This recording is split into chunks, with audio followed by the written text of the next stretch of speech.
우리가 지난주에 사도행전 2장의 말씀을 살펴봤습니다. 그래서 초대교회의 모습을 살펴봤는데, 뭔가 걸리는 것 없는 초대교회.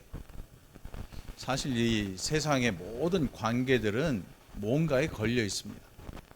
이익에 걸려 있기도 하고, 뭐 여러 가지 생계가 걸리기도 하고, 근데 거의 금전적인 일로 걸려 있죠. 또 아니면 인격적인 관계로 또 이렇게 엮여 있기도 하고, 혈연 관계, 또 학연으로, 또 아는 사람을 통해서 이런 관계들이 다 연결이 되어 있습니다. 초대교회는 그런 게 없었어요. 그래서 가장 순수했던 교회를 이야기할 때 우리가 초대교회는 교회가 처음 시작되었던 그 교회, 오늘 사도행전 2장에 나오는 교회를 일컫습니다. 그 초대교회라고 하고, 그러니까 뭔가 걸린 게 없었어요. 그런데 순수하기로는 여태 역사 속에 있었던 모든 교회들보다 가장 순수했습니다. 그 가장 순수했던 이유를 우리가 들여다보면 아주 엄격했어요. 죄에 대해서 엄격하고, 교회가 죄에 대해서 이야기할 때 그 죄를 지은 이 성도들이 그 죄에 대해서 반드시 회개를 해요. 이게 교회가 가장 힘 있는 교회가 되게 한 이유였던 겁니다. 우리가 사는 시대에는 교회가 이렇지를 못합니다. 교회가 도덕적이고 또 부도덕한 이런 것에 대해 죄를 지적하거나 이렇게 하면 건너편 교회로 가버려요. 내가 왜 이 교회를 다니냐? 다른 교회 가버려요. 그러면 그 교회에서는 아무 말 안 해요. 근데 초대교회는 그렇지 않았어요. 한 교회에서 죄로 말미암아 정죄를 당하면 다른 교회에서 안 받아줘요. 당신 저쪽 교회에서 죄 짓고 온 사람 아니냐?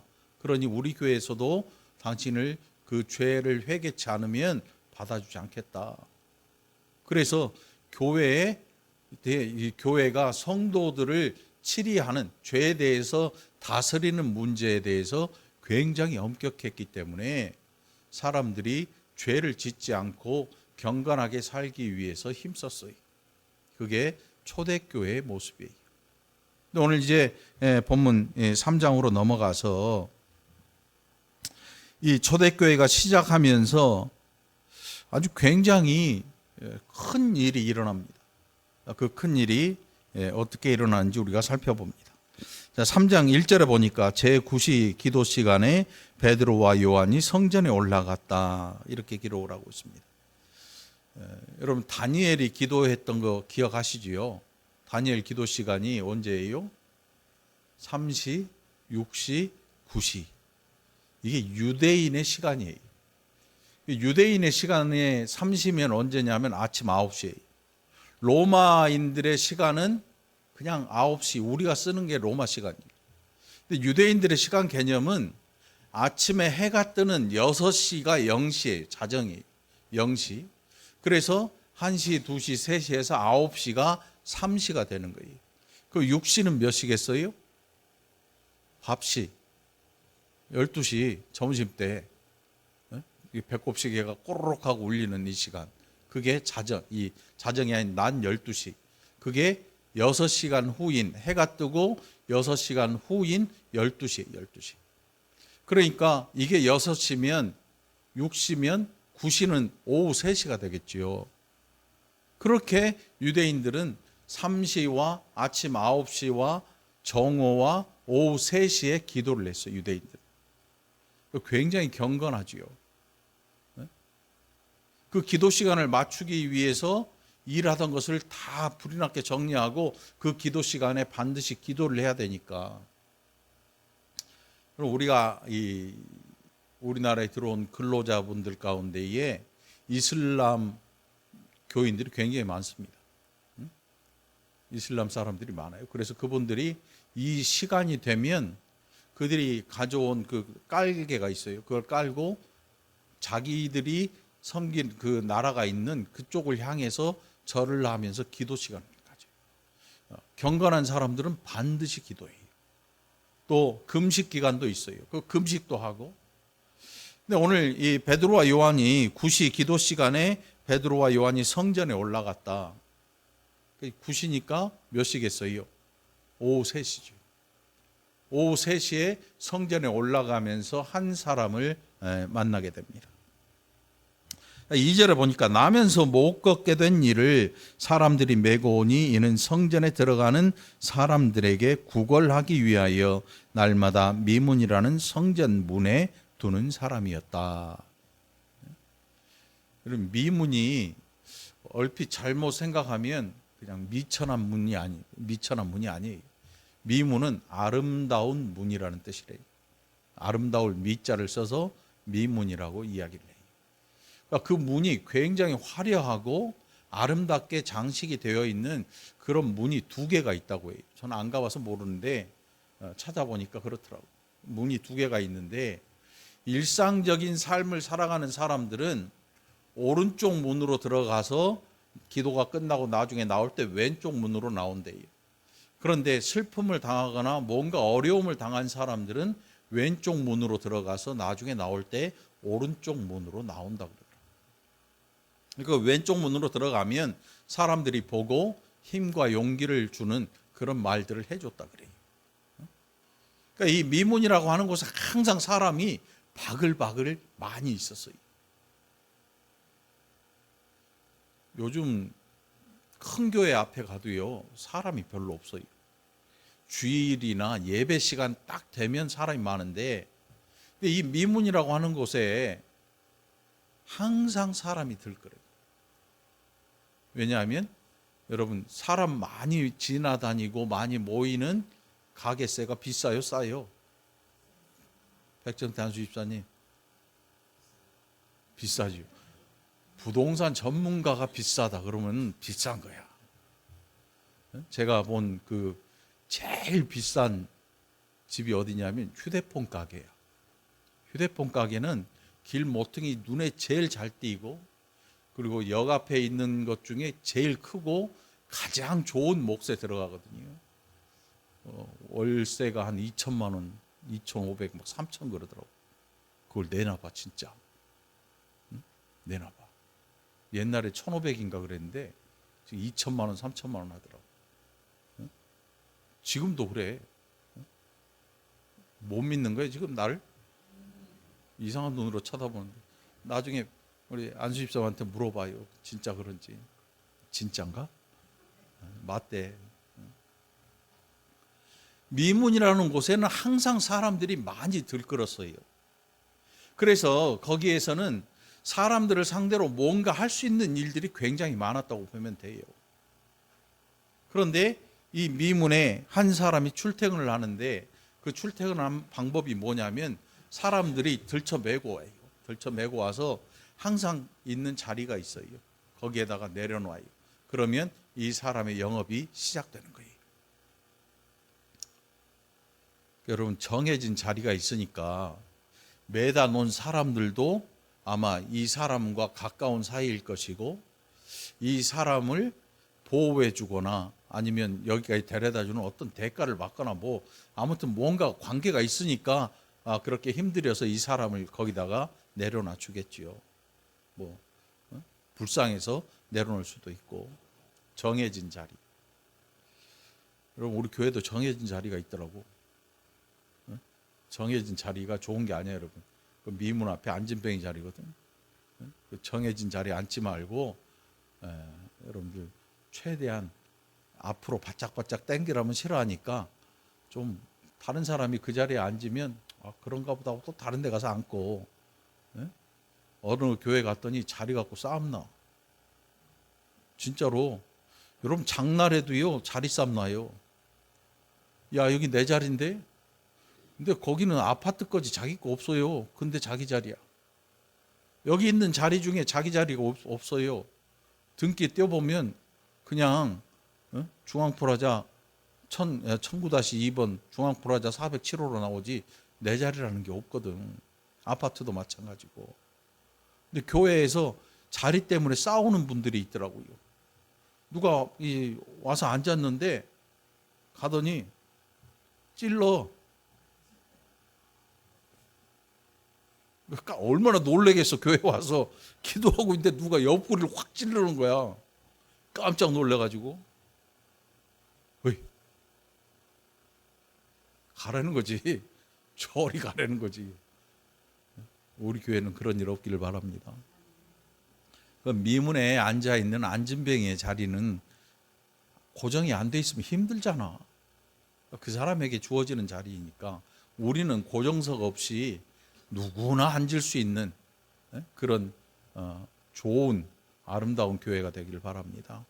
자, 아무튼 이 사람이 항상 출퇴근하는 자리가 있어요. 거기에 딱 앉았습니다. 딱 앉았어요. 근데 이 사람이 할 수 있는 일이 없어요. 요즘은 뭐 장애인에 대한 복지도 잘 돼 있고 연금도 주고 뭐 이런 나라가 복지 사업을 하니까 이런 일을 하지만 이 시대, 베드로가 있던 이 시대에 몸에 장애가 있다고 하는 것은 굶어 죽으라는 얘기예요. 굶어 죽어야 되는 거예요. 옆에서 누군가 이렇게 매다가 그 자리에 놔주고 이렇게 사람들에게 구걸해서 살게 해주지 않으면 그냥 죽을 수밖에 없어요. 그냥 굶어 죽는 거예요. 왜? 노동력이 없으니까. 요즘 앉아서 할 수 있는 일도 많지만 이 시대에는 그런 일들이 없었어요. 그래서 이 사람들이 미문에 있는 항상 이 사람을 데려다 주는 이 사람 굉장히 착한 사람들 같아요. 그래서 이 사람이 그 시대에 이 미문에 앉아서 구걸하는 것으로 생계를 근근히 이어가요. 여러분 여기 미문에 앉아 있는 사람 부자가 아니겠죠. 뉴욕 지하철 앞에 어떤 이 구걸하는 사람은 구걸이 끝나면 어마어마하게 비싼 차를 타고 집으로 퇴근을 하더만. 진짜 그런 그 사람이 있더라고. 우리나라도 그런 사람이 있을래나 모르지. 강남 터미널 뭐 그런데 자릿세가 좀 비쌀래나. 아무튼 이 사람은 부자가 아니었어요. 그리고 사람들이 이 사람을 다 알고 있어요. 너무 오래 전부터 그 미문에 앉아서 구걸을 하는 사람이기 때문에 사람들마다 그 사람을 다 알고 있어요. 아마 호주머니에 있는 잔돈이나 뭐 이런 것들로 그 사람에게 주어서 얼굴도 다 알고 있는, 많은 사람들이 들락거리지만 누군지 모르는 상태가 아니라 워낙 유명한 사람으로 그 자리에서 사람들에게 자기 얼굴을 다 알린 사람이었어요.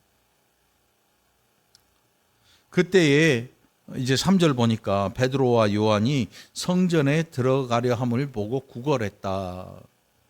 이 사람이 하는 일은 구걸하는 게 전부죠. 왜? 다른 일을 할 수가 없으니까. 누가 시키지도 않을 뿐더러 그 베드로와 요한을 향해서 아마 손을 벌리고 구걸을 했을 거예요. 뭔가를 달라, 좀 도와달라. 그랬더니 베드로가 뭐라고 하는가 하면 6절 말씀 보니까 은과 금은 내게 없거니와.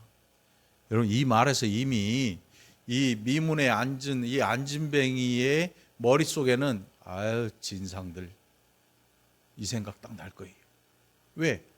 금과 은이 없어. 돈이 없다는 소리잖아요. 돈이 없어. 우리 교회 한동안 여기 처음에 왔을 때 저기 그 경마장에서 돈 다 잃고 오는 사람들의 멘트는 항상 똑같아. 저 지방에서 올라오는데 지갑을 잃어버렸대. 멘트가 다 똑같아. 어떻게 한결같이 그런지. 여동생 찾으러 왔는데 지갑을 잃어버려가지고 지금 당장 버스비가 필요한데. 오는 사람마다 멘트가 비슷해. 저기서 돈 잃고 교회에서 받아가려고. 그런데 부자 목사면 참 좋을 텐데 저도 지갑에 돈이 없는 걸 어떻게 다 줘. 지갑 꺼내 보여줘. 없어요. 나가면서 거의 승질 내다시피 하고 나가더라고. 아니 돈 없어 못 준 건데 승질을 내. 그럴 때 하는 말 있잖아요. 왜 승질이야? 이러냐 사람들이. 이 미문에 앉은 이 안진뱅이가 베드로와 요한을 향해서 손을 내밀었습니다. 그의 마음은 그들에게 무엇을 얻을 수 있을까 하고 바라봤어요. 애절했겠지요. 간절했겠지요. 그런데 베드로에서 입에서 나오는 말은 뭐였냐면 금과 은은 내게 없거니와. 기대할 게 전혀 없는 거죠. 기대할 게 없어요.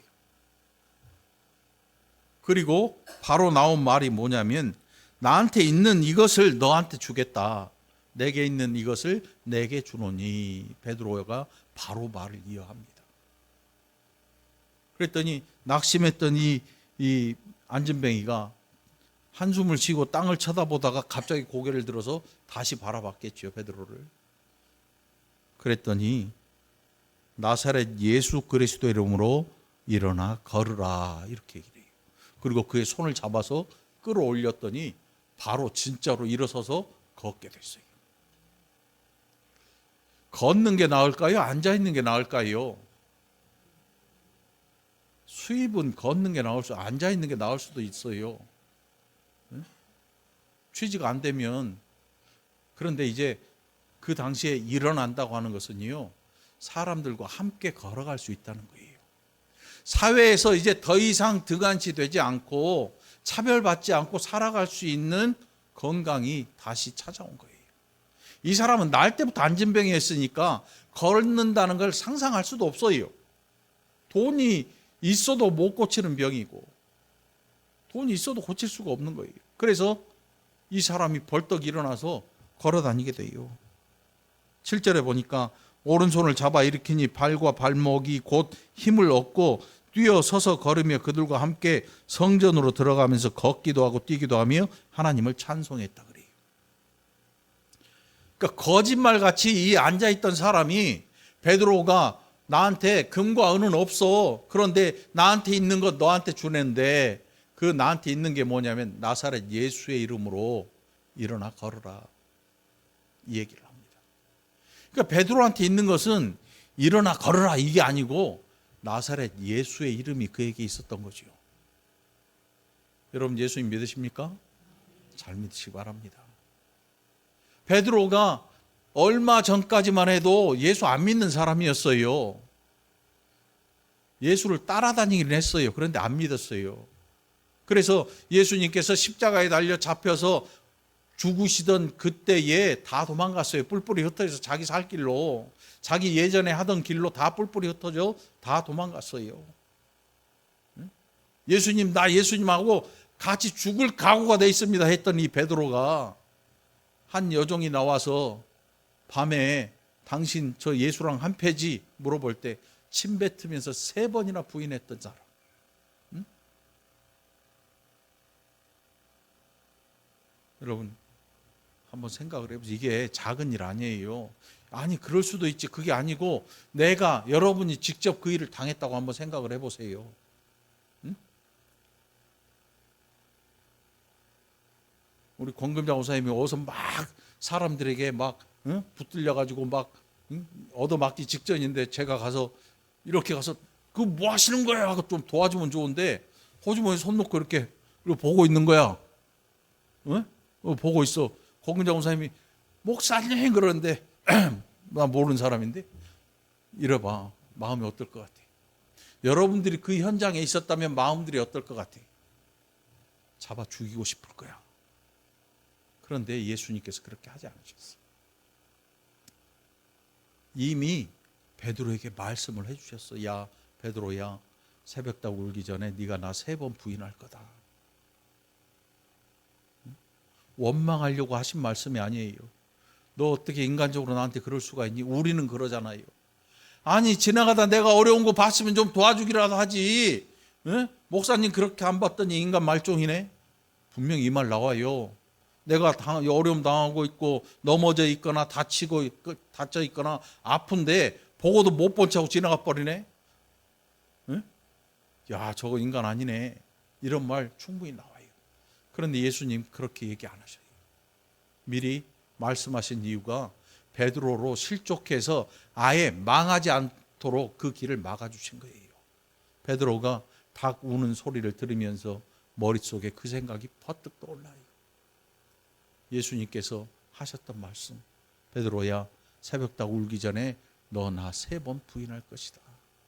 그러면서 대성통곡을 하죠. 그랬던 베드로에게 이제 뭐가 생겼냐면 예수 그리스도에 대한 확고한 믿음이 생겼습니다. 무엇을 통해서요?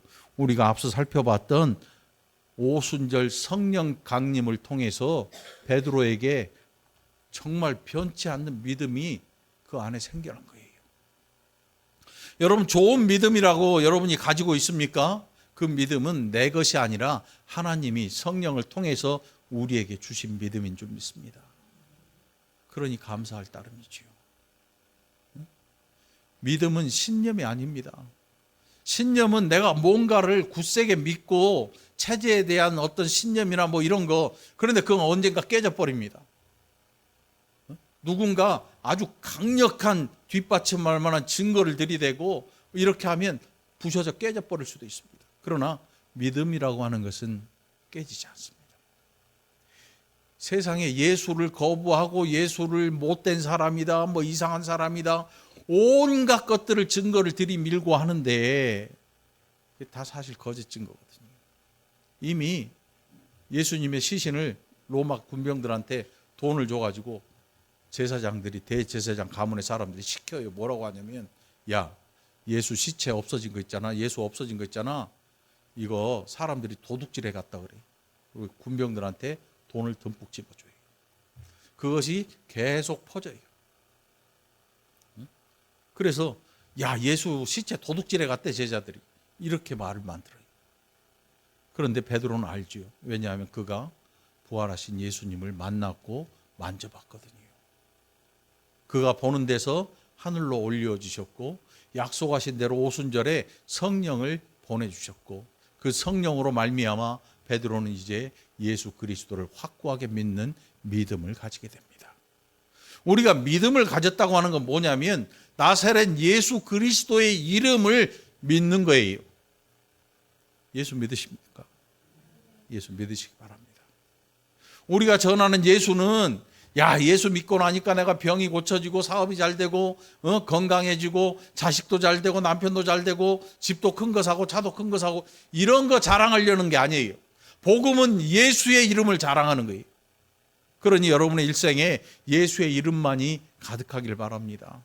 베드로의 입에서 나온 게 뭐냐면, 야, 내가 부활하신 예수를 만나서 오순절 성령 강림 나오고 하다 보니까 내가 이제는 마음이 편해. 예수 믿고 마음 편해지는 거 물론 그럴 수도 있지요. 그런데 그게 목적이 아니거든요.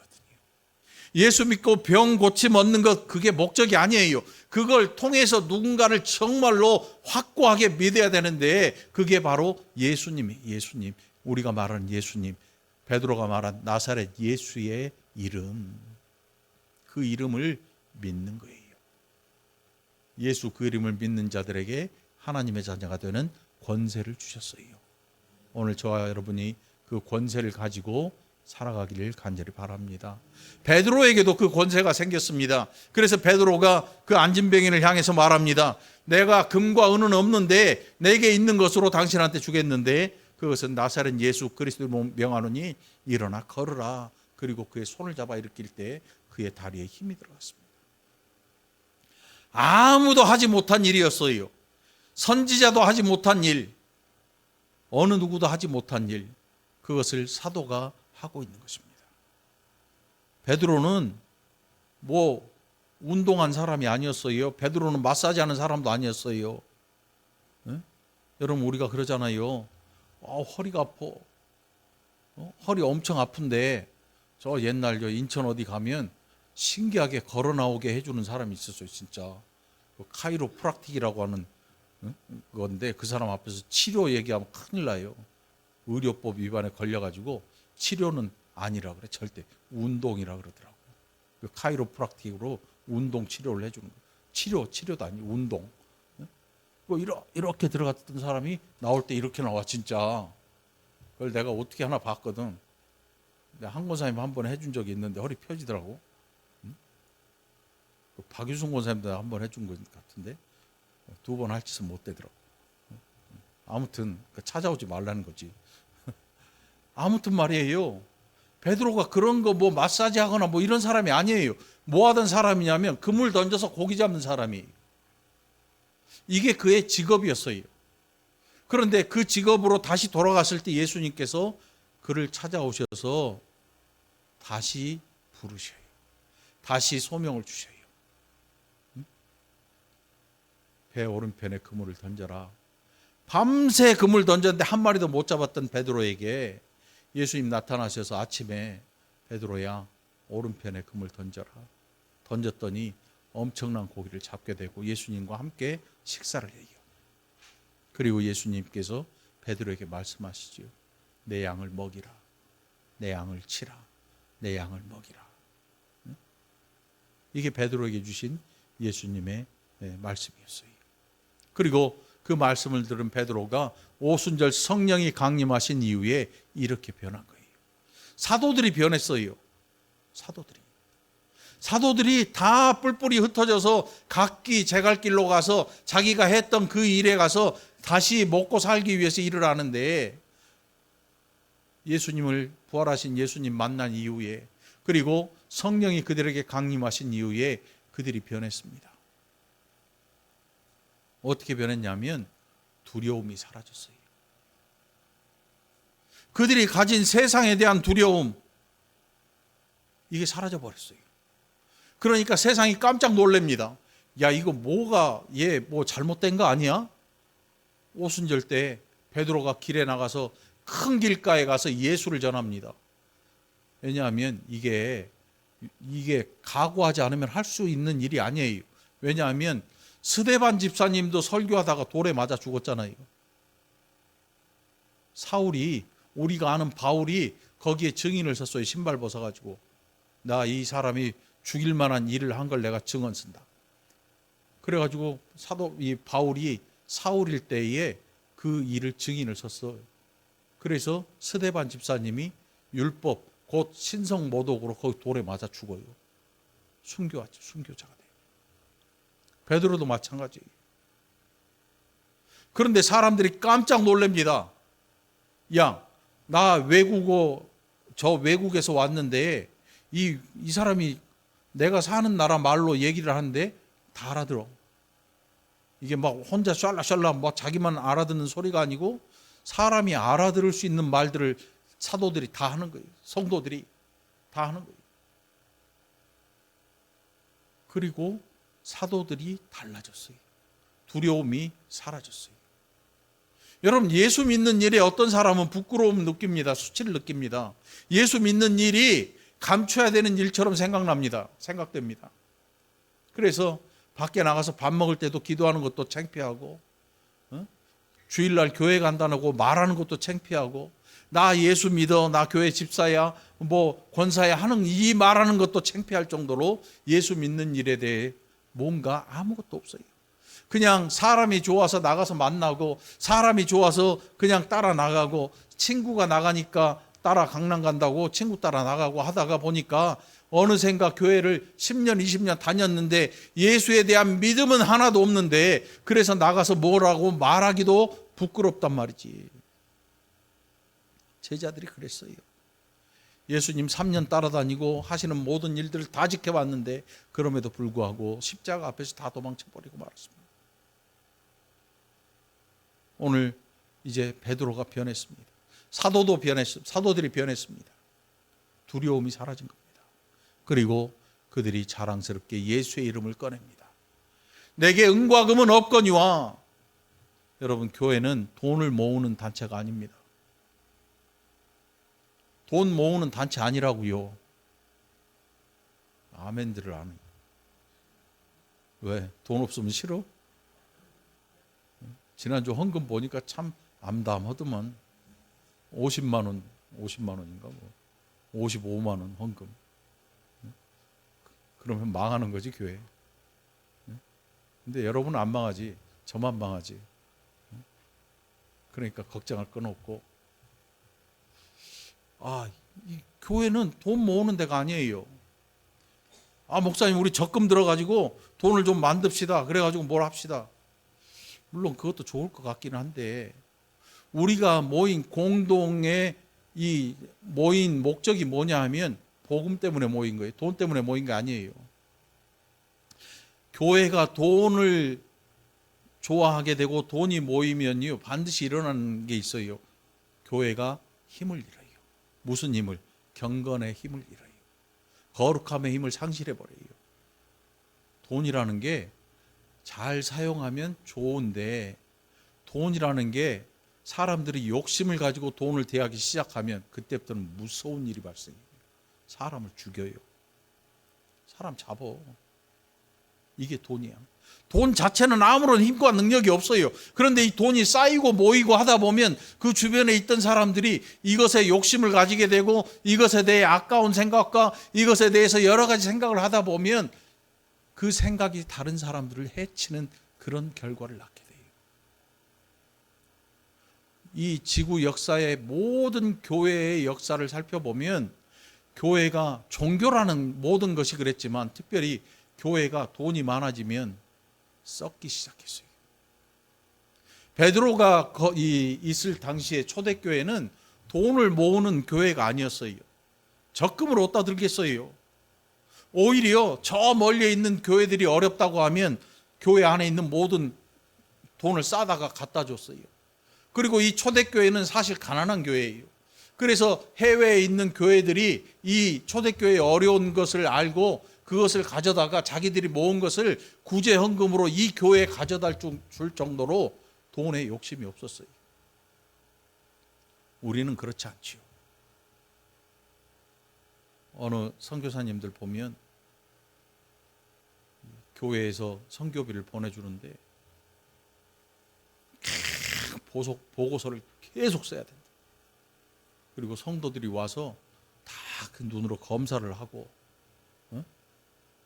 그리고 자기들 하고 싶은 거 실컷 하고 간대. 선교에 도움이 될지 안 될지도 모르는 일들을 그렇게 하고 가. 왜? 우리가 돈으로 도와주니까 이 정도는 해야지. 어떻게 보면 살 갑질이지요.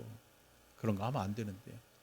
우리가 선교사님들을 도와주는 거는 보고하라고 도와주는 게 아니고 하고 싶은 대로 선교해서 좋은 열매 많이 맺으세요 하고 물질로 도와드리는 거지. 도와주는 것도 아니지. 우리 돈 아니니까. 함께 나누는 거지. 그러니 교회는 결단코 돈이 중심이 되면 안 돼요. 돈이 중심이 되면 하나님이 사라져 버려요. 돈이 중심이 되면 예수의 이름이 사라집니다. 그리고 돈의 이름이 높아집니다. 어느 분 보니까 자기 다니는 교회가 큰 교회를 건축을 했대요. 바로 나온 말이 우리는 얼마 주고 건축을 했어요. 이렇게 얘기를 해요. 교회가 얼마짜리인지 그게 무슨 중요합니까?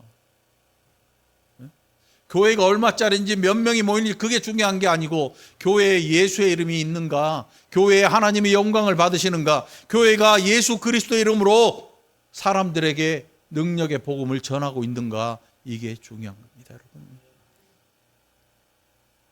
예수의 이름을 헛되이 여기지 않길 바랍니다. 예수의 이름으로 힘을 얻기를 바랍니다. 사업이 망했습니까? 예수의 이름으로 견뎌내시기 바랍니다. 건강 없어요? 예수의 이름으로 견디시기 바랍니다. 어떤 분들은 예수의 이름으로 나을지어다 막 하잖아요. 기도는 해줄 수 있지만 그 일이 안 일어나도 우리는 그 병을 견뎌내야 돼요. 예수의 이름으로. 끝까지 하나님께 영광을 돌리는 거예요. 우리가 아는 스데반 집사님은 돌에 맞아서 죽는 그때까지 하나님 앞에 영광을 돌렸어요. 그리고 순교하셨죠. 우리가 어디 가서 순교하지 못합니다. 때리는 사람도 없어요. 교회 다닌다고. 뭘 때리고 뭐 잡아 죽여야 순교를 하지요. 그러나 우리가 살면서 당하는 어려움들이 있습니다. 그 어려움 때문에 하나님께 등 돌리지 말아야 돼요. 끝까지 하나님께 영광을 돌리고 끝까지 예수의 이름을 지키고 끝까지 예수의 이름의 능력을 믿고 의지하고 나아가는 거지요. 여러분, 능력의 예수의 이름을 믿으시기 바랍니다. 자, 그가 결국 뛰어서 막 찬양합니다. 주변 사람들이 깜짝 놀랍니다. 야, 저거 오늘 아침까지, 오늘 점심때까지 내가 봤는데 저거 안진뱅이 구걸하던지 아니냐, 저거 어떻게 지금 뛰고 있는 거냐, 왜 걷고 있는 거냐, 저거 이상한 일이 일어나지 않았느냐, 저거 누가 했냐. 막 소란이 일어났습니다. 난리가 난 거죠. 한마디로 난리가 났어요. 여러분, 사실 이게 좋은 일입니까, 나쁜 일입니까? 예? 좋은 일이잖아요. 좋은 일이에요. 그런데 이 좋은 일이 박해의 시작이 됩니다. 이 일로 베드로가 옥에 갇혀요. 이 감옥 관리를 한 거예요. 안진뱅이 일으켜줬는데, 평생 앉아있어 구걸하던 사람 일으켜줘서 건강한 사람 만들어줬는데 이걸 죄라 그래서 감옥을 보내요. 감옥 보낸 이유가 뭐냐면, 너 죽은 예수를 왜 부활했다고 뻥치고 다녀? 너 왜 예수 죽었는데 왜 부활했다고 너 거짓말하고 다녀? 그럼 나타난 사실, 보여진 사실 감출 수 없어요. 그런데 감옥에 보내요. 옥에 가둬. 이게 그 당시 사회를 이끌어가던 사람들이 하는 일이었어요. 유대교회 하는 일. 유대주의자들. 여러분, 누구 말을 믿겠어요? 무지랭이 같은 베드로 말을 믿겠어요? 학식 있고 높은 자리에 명성 있는, 명망 있는 이 사람들의 말을 믿겠어요? 누구 말을 믿을 것 같아요, 여러분? 대중들이. 높은 자리에 있는 사람 말 들을 거예요. 그래, 쟤는 그랬으니까 그럴 거야. 그런데 베드로의 말은 사실이에요. 예수는 부활했고 그 부활하신 예수 이름으로 그 사람이 일어나 걸은 거예요. 오늘 우리가 믿는 예수님, 세상이 보기에는 보잘것없어 보일지 몰라요. 어떤 사람은 야, 예수 뭐하러 믿냐 그거. 야, 11조는 뭐하러 하냐? 감사헌금 뭐하러 하냐? 너 미쳤냐? 별소리를 다 할 거예요. 그러나 그럼에도 불구하고 예수 믿으시기 바랍니다. 이 예수는 우리에게 소망을 주셨어요. 우리에게 천국을 주십니다. 그래서 우리가 이 세상에 속하지 않은 자로, 하나님 나라에 속한 자로 우리를 이끌어 주시는 것입니다. 그 놀라운 일을 저와 여러분이 겪기를 간절히 바랍니다. 사람들이 어떻게 해서든지 이것을 뒤집으려고 해요. 안진뱅이가 일어났는데 눈으로 보면서도 안 믿으려고 시도를 해요. 눈으로 보고도 안 믿어요. 결국 베드로의 설교를 들으면서 어느 사람들은 변화의 과정을 가지게 됩니다. 아, 맞아.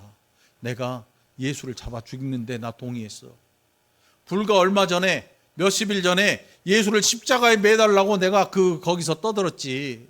그런데 그 예수가 부활했고 그 예수의 이름으로 안진뱅이가 일어나 걷게 됐어. 그리고 베드로의 설교는 뭐라고 하냐면, 죄인인 너희들이 예수를 잡아 죽였다. 그러나 하나님께서 그 예수를 다시 살리셨다. 이게 부활의 복음이었어요. 여러분, 예수님의 부활을 믿으십니까? 네, 부활을 믿으십시오. 그리고 그 부활에 힘입어서 우리의 신앙이 그냥 한낱 신념이나 다짐이나 이런 게 아니라 우리의 인생 전반에 걸친 완전한 변화의 일이라는 사실을 여러분 늘 기억하시기 바랍니다. 어느 곳에서든지 어려운 사람 만나면 은과 금으로 도우려고 하지 말고 여러분 예수의 이름으로 그를 축복해 주시기 바랍니다. 부끄러워하지 마시기 바랍니다. 거기에 하나님의 능력이 나타날 줄 믿으시기 바랍니다. 오늘 말씀을 통해서 저와 여러분이 하나님의 놀라우신 이 복음의 능력에 사로잡혀서 어려운 사람들, 낙심한 사람들에게 예수의 이름을 전해줄 수 있는 귀한 믿음의 권속되기를 간절히 축원합니다. 기도합시다. 하나님 아버지, 감사합니다. 우리가 얼마나 연약한지, 우리의 믿음이 얼마나 또 거짓된 것이었는지, 이제 예수 그리스도의 이름을 다시 돌아보고 그 이름에 의지하여서 이 세상에 선포하는 귀한 믿음의 권속들 되게 해 주옵소서. 감사드리옵고 예수님 이름으로 간절히 기도옵나이다. 아멘.